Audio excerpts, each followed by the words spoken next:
21st century policing in our inner cities is a relentless battle against violence, robbery, drugs and vice. This makes London, with its 8 million inhabitants, Britain's crime capital. Here, the Met Police have to daily place themselves in the line of fire. Tonight on Brit Cops, the hard men and women of the Met take on West London's hardest robbers, drug dealers and organised criminals, using both brain and brawn. Go, go, go.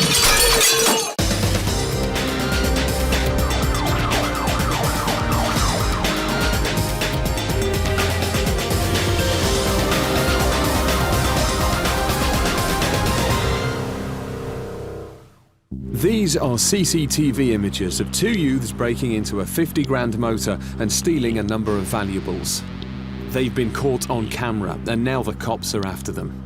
The motor vehicle crime squad think they know who one of the youths is, so at 6 a.m. they go to give him a wake-up call. As he flees the scene, the young thief ducks under the CCTV camera, but he's already left the police a valuable clue, a hooded top bearing a branded label. The territorial support group, the Met's Muscle, will take out the flat's occupants by causing as much confusion as possible.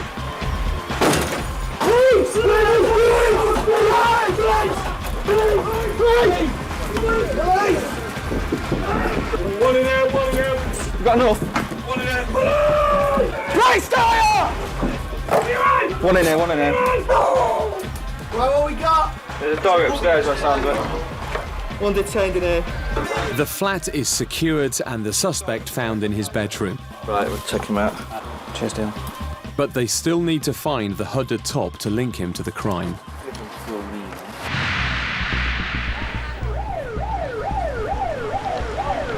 The Robbery Squad are a crack team of plainclothes police officers put together 3 years ago to fight London street crime. I'll come round and nick you for robbery. They like to get their hands dirty. We've got a crew of dedicated officers. We go out there, if we're not dealing with the robbery calls as such, we're going out and stopping people, searching people and getting people's faces basically, and we're not going to back down. They've made a big impact on their patch in West London, where reported robberies fell by a staggering 15% last year. In order to get the best out of the stop, you have to be clear, concise and robust and show that you're not going to be walked over. And the best way to do that is sometimes with force. Well, there's no need to step on my foot, innit? It's simple, innit? That's what I'm saying to you. Well, maybe you shouldn't have kicked that crack pipe in anger then. Yeah. Really. Having tackled street robberies by being out and about and getting in people's faces, there's nothing they won't take on. As you drive around the streets, you're going to see certain things. And if robberies aren't coming out, then, you know, we've got to get involved in those things. With a tip-off that a large amount of crack cocaine is hitting the streets, they want to get a piece of the action. He's off, he's off. You go left, I'll check this garage. A drug dealer's on the run and members of the Robbery Squad are in hot pursuit. You hadn't seen a white guy come running past, have you? No? Lost him. I haven't seen nobody. As soon as we come around the corner, he's gone. Disappeared. So he may have gone into one of the flats or somewhere. He'll come again. By working the streets in plain clothes and unmarked queue cars, the Robbery Squad often know exactly what's going on amongst the gangs and dealers. The officers know they're in for a busy day when, only an hour into their shift, they've seen all the telltale signs of a fresh shipment of crack cocaine hitting the streets. Basically, all the drug users come out, and you can always tell they're looking to buy, and that's your indication there's been a consignment come into the area. They're all around there. There's loads of them. Yeah. There's loads of crack users around there. No, didn't catch him, no. Back at the raid on the youth police believe they've caught on CCTV, they found what they think is the incriminating hoodie. We found the item of clothing we're looking for anyway, so that's quite a good result. Obviously, quite distinctive, as you saw on the briefing, that appears to be the same top. We'll take it back and obviously we'll produce that in an interview to him, see what we've got to say, and match it next to the CCTV, which clearly shows it's him.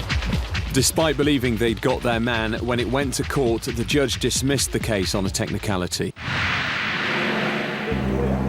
Under the cover of darkness, police believe that a new crack cocaine consignment is seeping onto the streets. The cops are especially vigilant tonight. At 10 p.m, PC's Richie Hargate and Michael Payne are back where a dealer gave them the slip a few hours ago. They spot 3 men acting suspiciously. Hey, how are you? Just come over there, mate. It looks to us like a drug deal was taking place, all right? PC Hargate spots a small plastic bag in the darkness. I think there's drugs down there. I'm not sure, but we're gonna have a look. Hang on, whoa, be cool. He takes no chances. All 3 are cuffed immediately. Stay there, don't move. Ooh. Look at that. That is totally fucking bang on. How many ropes is there? 50? Yeah, a lot, yeah. Right, you're all going to be arrested. I've never been nicked for nothing. It was right there where you were stood. I wasn't the only one stood there. Yeah, I know. He's getting arrested. He's getting arrested as well. And where you... With 3 suspect males and enough crack to convict one of them for dealing, the officer's next challenge is to get one of them to own up. If I had that on me and you got rolled up, I wouldn't be standing here. I'd have took off. Yeah. Each one of them is saying it's not mine, it's someone else's. How can you not say possession? And no one's, admitting that this is theirs, understandably. That's got DNA on it. Oh, sweet. So they're all going to be arrested and then, they're going to be interviewed and we'll go and search their houses and go from there. After 2 hours of questioning back at the Nick, PC Hargate is no closer to knowing which one is the dealer. At 1 a.m, the robbery squad move in on the suspects' addresses. They have a zero tolerance to drugs and so always come down hard on suspected dealers. Basically now I've gone search their home addresses to see if we can find anything that links the drugs that we found to one particular individual. Police officers! An extensive search of their homes leads them to believe that 2 of them are just users. There's paraphernalia all over the place which would say they're using crack, heroin, but we haven't found anything to relate to the offence as of yet. It turns out the suspect they now believe to be the dealer is just a school kid. In speaking to the boy's mum as they searched her home, PC Hargate heard a tragic yet familiar tale. He's hanging around with men, grown men, who have got criminal records as long as your arm, involved in drug supplies, involved in robberies. She wants him to go to prison. She wants him to go to some sort of boot camp because he's just out of control. Coming up, 2 girls on a moped take on the cops in a high-speed joyride, only to crash right into their police car. And a suspected car thief attempts to outrun the cops on a bike.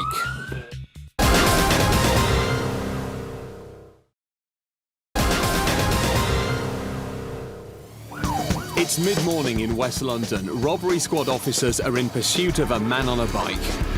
PC Stacey Treffry and her undercover colleague believe him to be a car thief as they saw him peeking inside a car.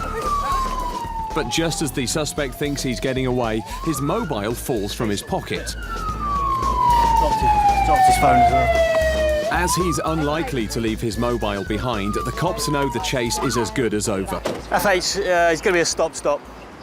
Outside PC World, Wandsworth Bridge. Sorry. Yeah. Made me panic. No, you're here because you just dropped your phone. That's why you stopped. No, I was going to stop. No, you weren't. You were keeping going. Why would you have stopped? What's that all about then? Panic. She was just the way you was just coming at me. No, it wasn't. It's because you saw us go by you, you stopped, you looked at us, and then when you saw I was coming back, you turned around and went the other way, didn't you? That's why. No, because I was coming PC World. I didn't even realise. Being searched, okay? PC 25 from Hammersmith Police Station, okay? Why have you got 2 phones? Because one's a personal and I've just got a contract for my birthday. Oh, okay. Why have you got so much money in? We're going to buy trainers and going on holiday. The undercover officer returns to where they spotted the suspect eyeing up cars to look for clues that might explain what he was up to. We've been back down to where the cars were. There's not been tampered with. There's nothing obvious on showing the cars either. Although he returns empty-handed, he's convinced the man was up to no good. Spoke to a few people down there. You've been hanging around down there a little while, haven't you? Up and down that road. I'm not going to say nothing because you won't believe me, will you? Well, no, because someone's just told me. All we want is you to tell the truth, I've told be you. honest, I've told you the truth. and then we'll get through things a lot Told you the quicker truth. and simpler. But are you going to be released? I've no doubt you're up to something. People who are just law-abiding members of the community just stop for police when they're asked to. They don't try and ride off, especially when we're alongside them saying stop. They just stop.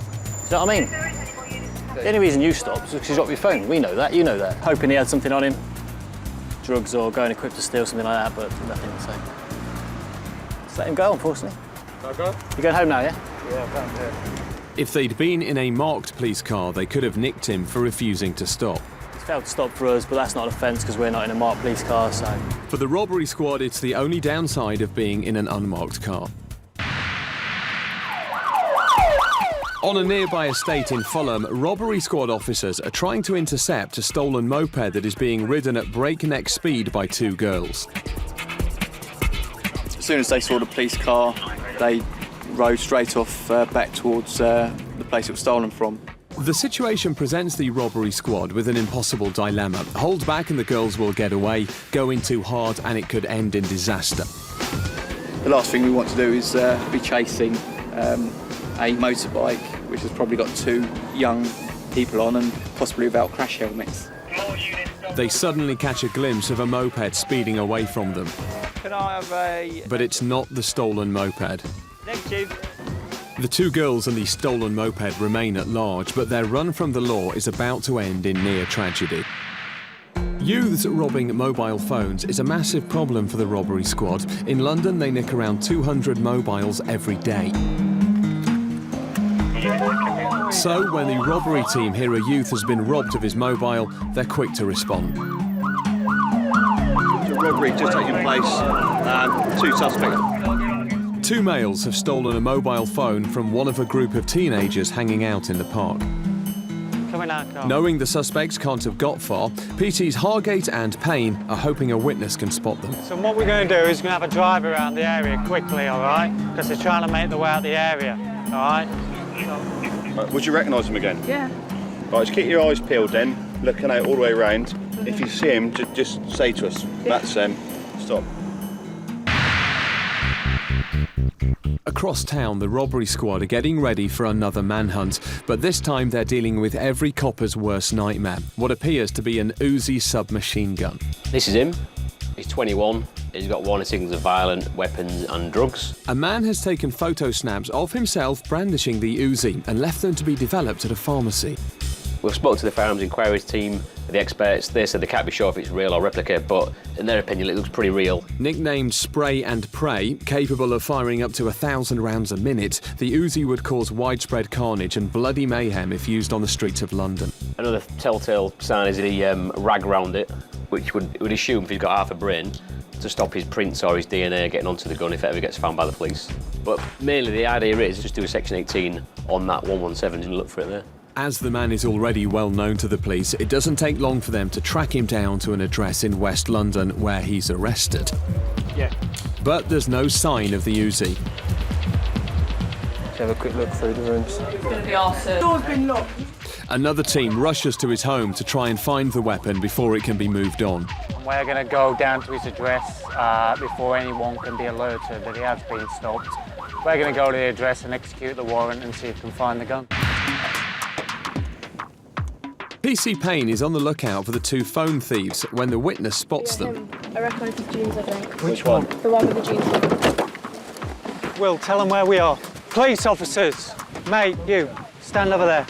Listen, we're police officers from the robbery squad at Hammersmith, all right? A witness has said that it may be you who's been involved in that robbery, all right? Going to search for stolen property. Have you got anything on you shouldn't have? No. Whose phone's that? As they are searched, one of the young men takes exception to having his belt area touched. Why are you going around that phone? Why?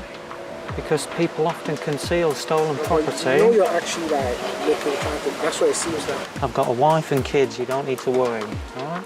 The witness didn't get a clear view of the suspects' faces, so if the robbery squad are to prosecute, they need the victim to identify them as his attackers. We're doing a street ID with two robbery suspects. Rather than wait for an ID parade at the Nick, they arrange one of their own in the street. Follow this officer there. The two suspects are made to walk past the unmarked police car. The victim is hidden in the back seat behind the woman officer.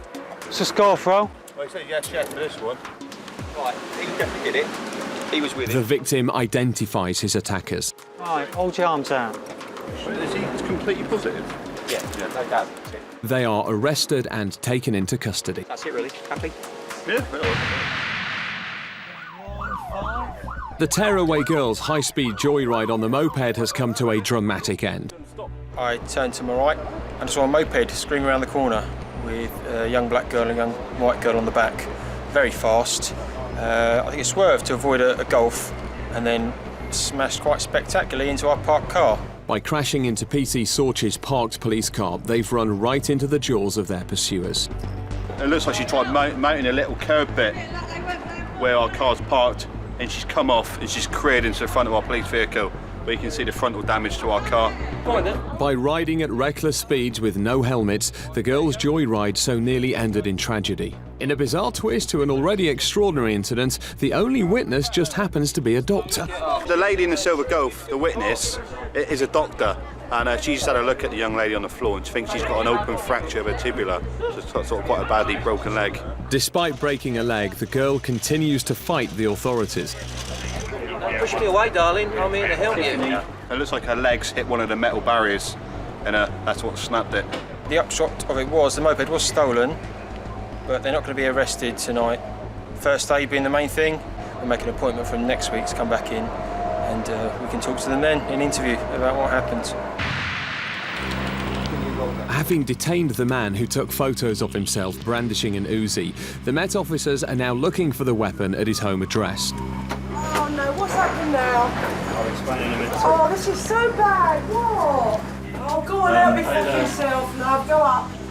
Firearms recovery dogs just turned up, because the dogs could probably do a better job than we will in terms of sniffing out the firearm if it's in there. Once he's done that, the dog handler will come out and then we'll go and manually look ourselves into each of the rooms.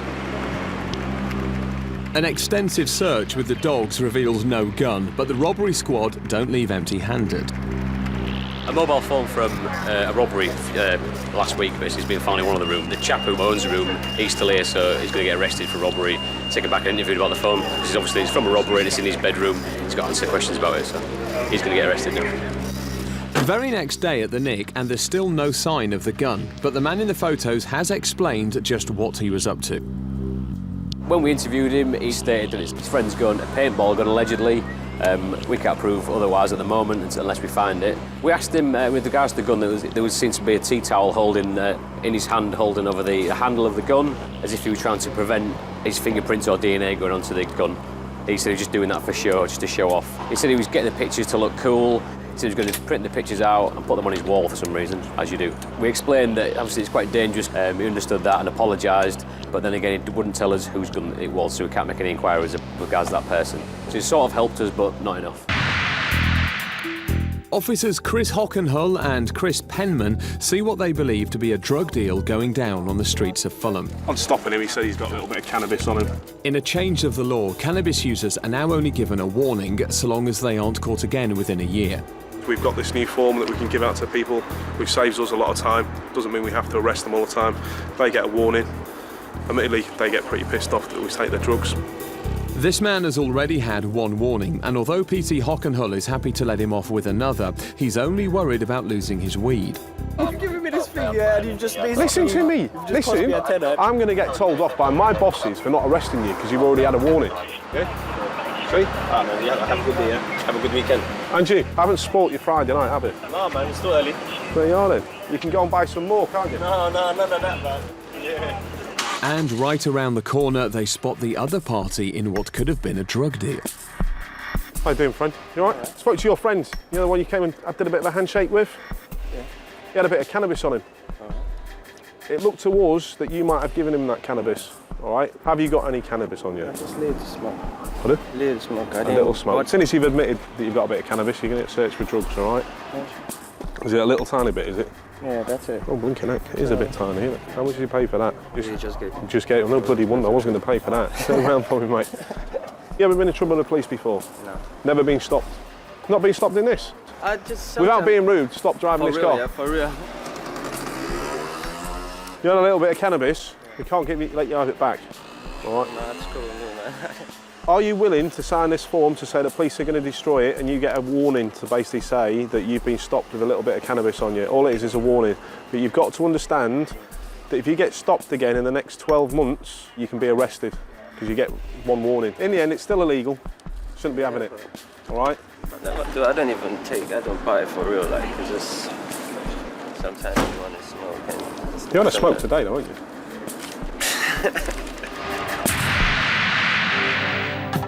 Uniformed officers have seen a man acting very suspiciously. On spotting their police car, he swapped seats with his passenger. Sergeant Andy Jessup and PC Santo Sorchi are called to assist. Police believe the man is driving while disqualified, but he's refusing to give any details. A search soon explains the man's paranoid behaviour. Oh, beautiful. That's a crack pipe. Just keep your hands there. There you go, fella. Cheers, mate.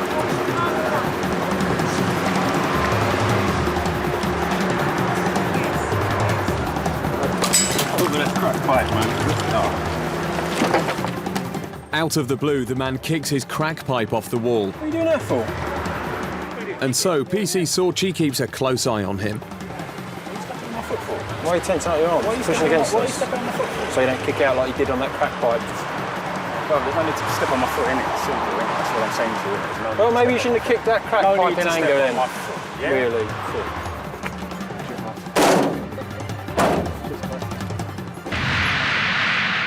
Back at Hammersmith Nick, the two suspects had hoped to keep the location of the stolen mobile a secret from PC Hargate, but under questioning, it slipped out. It's ran down the bottom of his leg and it's dropped out onto the floor. And it's been identified as the same phone which was stolen from the victim of the robbery that we've just been to. He's now been booked in and he's sat in the cells, and we're going to go and do some searches of his property and go from there. The same suspect was allegedly heard bragging about his crime spree, so the robbery squad have high hopes of finding stolen items that might link him to other crimes. At 1 a.m, after driving 15 miles across London, they get to his front door. He had some difficulty in explaining where he lived, so hopefully this is the right address, because it's a long drive for nothing otherwise. Hello, sorry to scare you. But the lady at the door clearly has no connection to the suspect. The man in question is a young black lad. This is an old white granny who's living here, and we seem to have disturbed her sleep as well. They've been given the wrong address. He doesn't live here. What is it, 1:30 in the morning, and that idiot has sent us here, given that address, and doesn't realise the consequences of his action. But the young man is just about to. He's still locked up in the nick. Coming up, the Met's drug squad bust a West London crack den. Go. And the robbery squad nick a suspected dealer who crashes a stolen car. Sit up straight.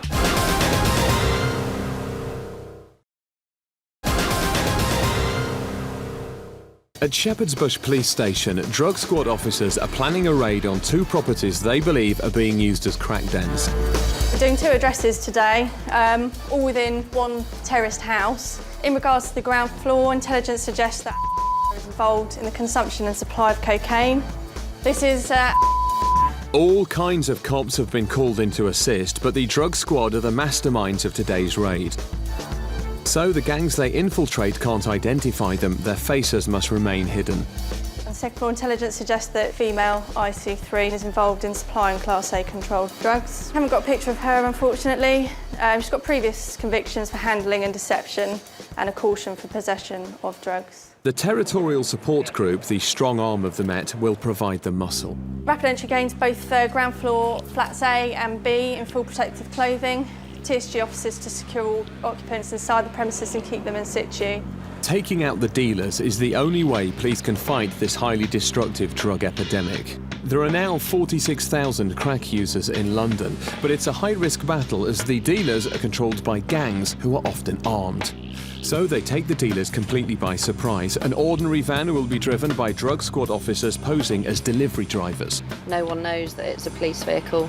There's no one in uniform driving it, and there's no windows or anything for anyone to see in, to see the officers standing inside it. And hidden in the back will be their special delivery. 20 highly trained TSG officers ready to take them down. No one will know that they're police officers until they get out and start shouting as they're hopefully gaining entry by force to 2 flats. Go, go, go. After a month of careful planning, this is the moment the drug squad have been waiting for.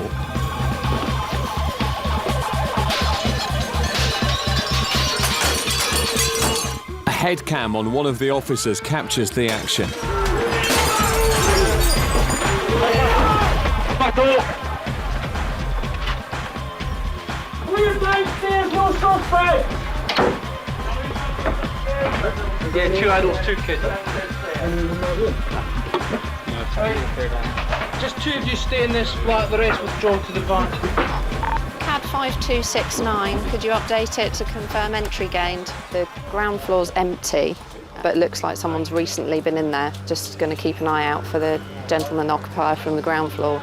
And in the upstairs, we've got 2 adults and 2 children who one of our officers is going to go and explain the fact that we've got a warrant issued by the court for us to search the premises. Both flats are under suspicion. The drug squad believe upstairs is being used to deal crack cocaine and the flat below is being used by their punters to smoke it. Found a white substance, but I believe it to be crack. Scale sat next to her as well with white powdery residue on a digital scale, so she's been arrested for that. Everyone was handcuffed and one of the women was fidgeting, uncomfortable, apparently trying to hide something. And when she was asked to stand up for the search, that's fallen on the floor, which we believe to be 2 fair-sized rocks of crack cocaine. The raid is a big success for the drug squad. The crack den is closed down and another suspected dealer is taken off the streets. At Shepherd's Bush Nick, PC Chris Hockenhull and Carol Pilling are about to meet the victim of yet another mobile robbery. Just take a seat there a minute and you need to explain to me what exactly happened. I'm walking through the ring. Yeah. And this guy pulled me over. Yeah. And he's basically said to me that I owe him money. Right. And I've told him I don't understand what you're saying, I don't owe you any money. And he's grabbed me physically, like he grabbed my arm, gone through my back pocket and taken my mobile phone and said, I'm not going to give it to you until you pay us back the money. How much money does he think that you owe? He's telling me that I owe him £20. I'm not owing any of the money. Right. Will you come out of the car and try and find these? Yeah? PC Hockenhull believes this man to be another casualty in a spate of mobile phone robberies, but he's about to find out he's been seriously misled.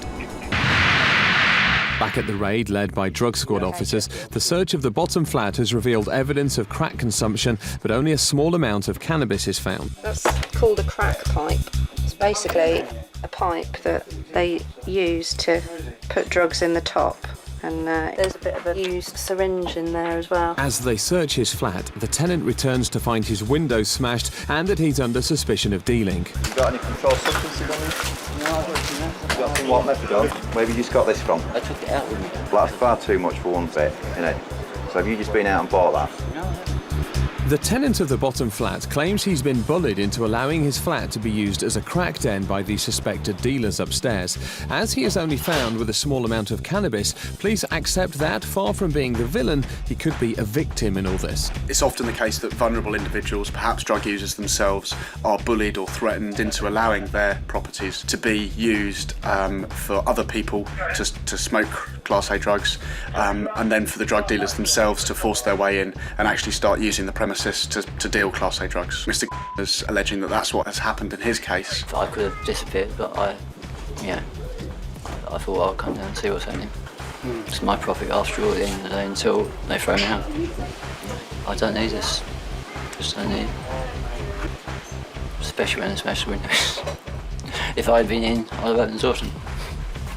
There were no Class A drugs at the address. He received a warning for the cannabis that we found there. PC Chris Hockenhull is driving around looking for a suspect involved in a phone robbery, with the victim in the back of his car. If he's going to go and flog the phone, where do you reckon he's going to flog it? Phone shop, probably, or cash converters. With little else to go on, PC Hockenhull takes a long shot and calls the stolen mobile. I'm with he wants his phone back, basically. Whereabouts are you then? You've had a BP, oh mate. I've been sitting a bit. Incredibly, the suspected phone thief is prepared to meet PC Hockenhull, a meeting he doesn't hold up much hope for. I've just spoken to somebody on the phone. They're claiming they're by the BP on Shepherd's Green, so we'll just drive around and see if there is anybody that can identify. But I think he's probably having a little play with us. On their way to meet the suspected phone thief, the young man spots 2 men he claims witnessed the robbery. That guy right in the middle, the white guy, he saw everything that happened. The guy in the middle there? Yeah. Did you see him take a phone?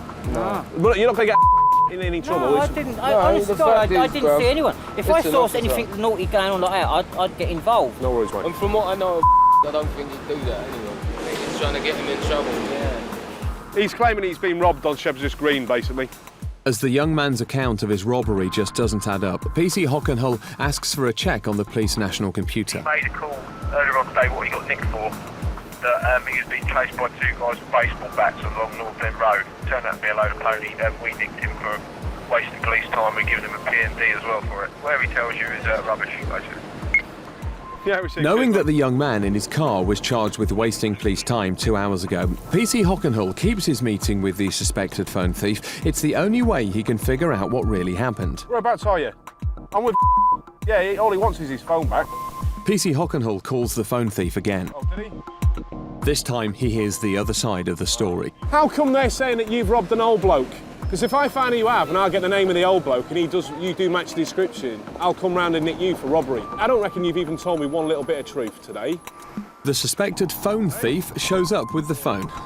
No, this is supposed to bring back the old man's money back for him, that's all it is. Does the old man want The phone had been taken as a deposit after the young man in the back of the car failed to return money he'd taken from an old man to buy drinks with. You've got no respect for us, the elders, you understand what I'm saying? All right. Yeah? While dealing with this man's claims, two key members of the robbery squad were unavailable to deal with potentially life-threatening incidents. You got your phone back? I'm not nicking him. You wanted the phone back, didn't you? Yeah, well, you got your phone back. See you later. You're not even get a thank you? Yeah, thank you. Yeah. He's lucky not to be arrested again for wasting valuable police time.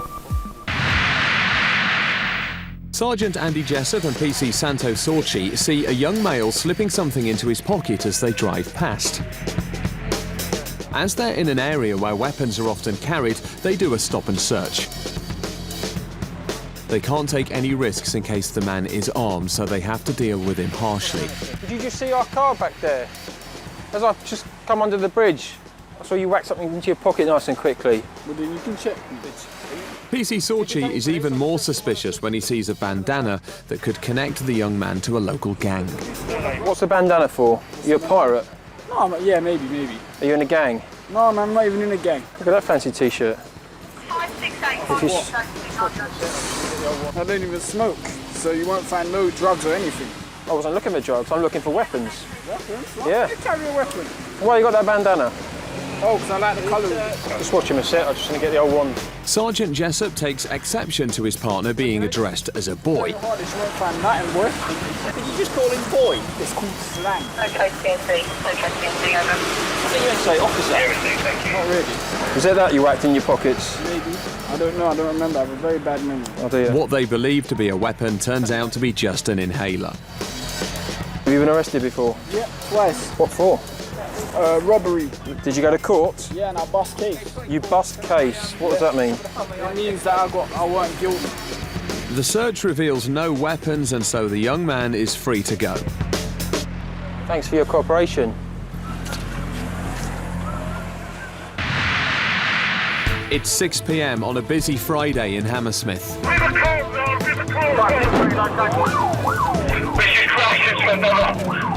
Sergeant Andy Jessup and Will Kiptitsi get a call for urgent assistance. Two other members of the robbery squad have ended up in a high-speed pursuit of a stolen car with a known drug dealer at the wheel. Keep going straight. The car has crashed and the driver decided to run for it. Sergeant Jessup and PC Kiptitsi are directed to where their colleagues, now on foot, have fought the desperate car thief and pinned him to the ground. FH14 with 563 now. PC's Richie Hargate and Jeff Payne have run almost a mile in pursuit of the driver of the stolen car. You searched him yet, Rich? When they crashed the car, the passenger and the driver went in different directions. The passenger seems to have got away. Yeah, passenger. I think he's going after. IC3 now. Is he still going after? You're under arrest, mate, on suspicion of taking and driving away a motorcycle. I.e. the Mini that you just jumped out of. Richie chased this idiot to here, while he's been detained, and the males got away. down the towpath of the Thames. But at the moment, the car's confirmed has been stolen. Sit up straight. But that's some distance from where we are now, and that's quite a long chase for Richie. That's why they're suffering a bit, I think. Actually, come across the other side. The driver of the stolen car throws up on the pavement. Sergeant Jessup knows the man is a drug dealer and that he's desperate not to get nicked. He believes he could have placed his life in danger by swallowing his drugs. Wake up. Have you taken anything, yes or no? Huh? No. Why is it you being sick then? Have you swallowed anything, yes or no? I want an answer. Yes, I have. What have you swallowed? You must know what you swallowed. Right, have you swallowed drugs? But the suspect won't give Sergeant Jessup a straight answer. Have you swallowed drugs? Have you swallowed any drugs? Yes or no? While they wait for an ambulance to show, news comes through that the passenger from the stolen car has also been found hiding in a wheelie bin. Excellent, your mate's been caught as well. Never mind. Back at the scene of the crash, the robbery squad begin to piece together what happened. PC's Hargate and Payne were immediately suspicious when they spotted the Mini. They've a copper's instinct for spotting foul play. The way that they were driving, the way that they were looking around, they looked suspicious. You just know, to be honest with you. They smashed into that car there, and one of them's gone that way, and the other one's hopped over the A4. So me and Jeffro's gone to the A4, and Stell's gone after the passenger. We go after the driver. That was quite a long way. That's why you got us being sick. You know, when you got your Met vest, it's all right if you like this. When you got your Met vest underneath, it's a nightmare trying to chase people and breathe. Back where the pursuit came to an end, the driver of the stolen car is also feeling the effects of the chase. He's taken to hospital so they can check if he's swallowed any drugs. Right, you need to be truthful now. Tell these guys what you've taken, if you've taken anything. Coming up, the robbery squad stumble upon a secret drug stash. Is it? And PC's Hargate and Payne get involved in an unsavoury street dispute. So you've had sex with her?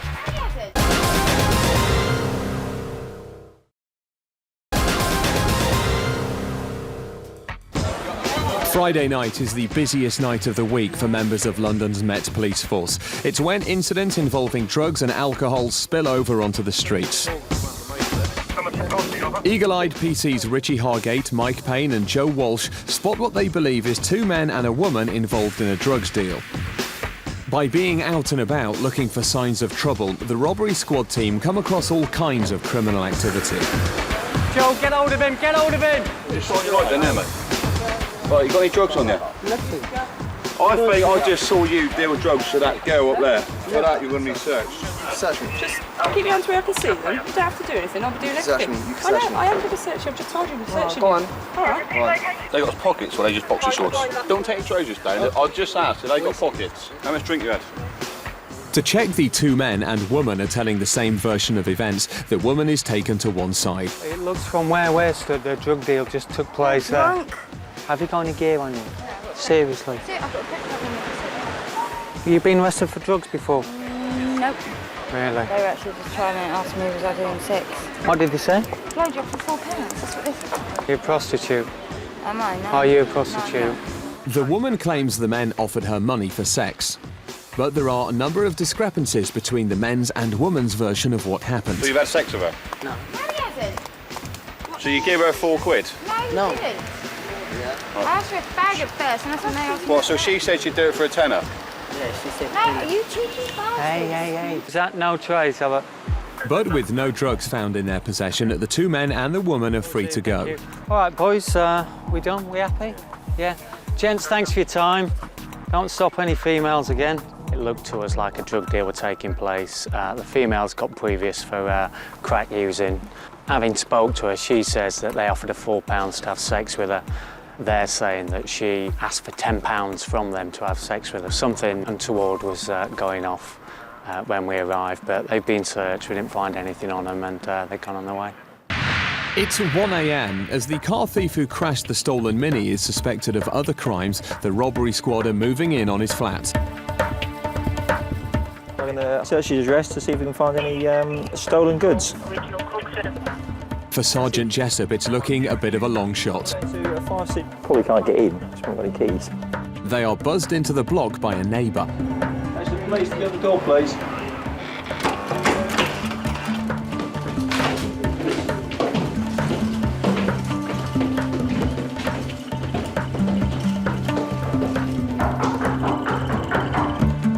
And when no one answers the door, their visit appears to be in vain. But the course of their evening is about to take a dramatic turn. PC Walsh decides to look out of a window off the public hallway. She spots a plastic bag wedged behind a drain pipe. And inside a number of small white packages. 567. 567. Oh, is it? Don't well then, Jane. It's not Parmesan cheese, is it? Where was it? Just in the drain pipe there. If the suspected drugs can be linked to the driver of the stolen Mini, it would explain why he was so desperate to get away from the cops. A quick search outside the flat reveals a number of other drug stashes, which they might not have found if they'd arrived with the keys. Lovely. I bet they couldn't feel this house all matched up. In cash? What were we saying about not finding anything? Convinced further drugs will be found inside the flat, they decide to break down the door after no one answers.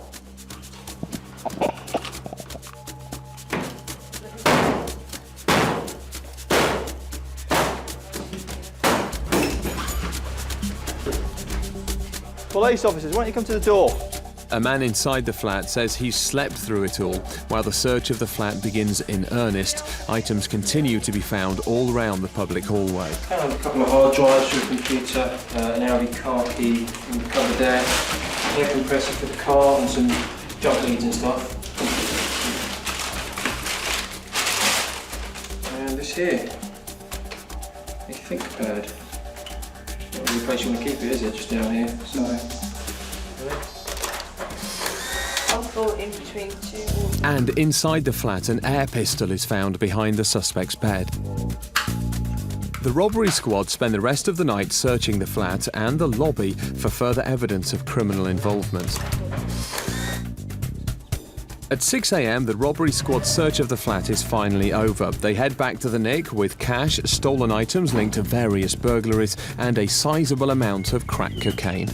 The only thing they haven't got is concrete proof to pin it all on the driver of the stolen Mini.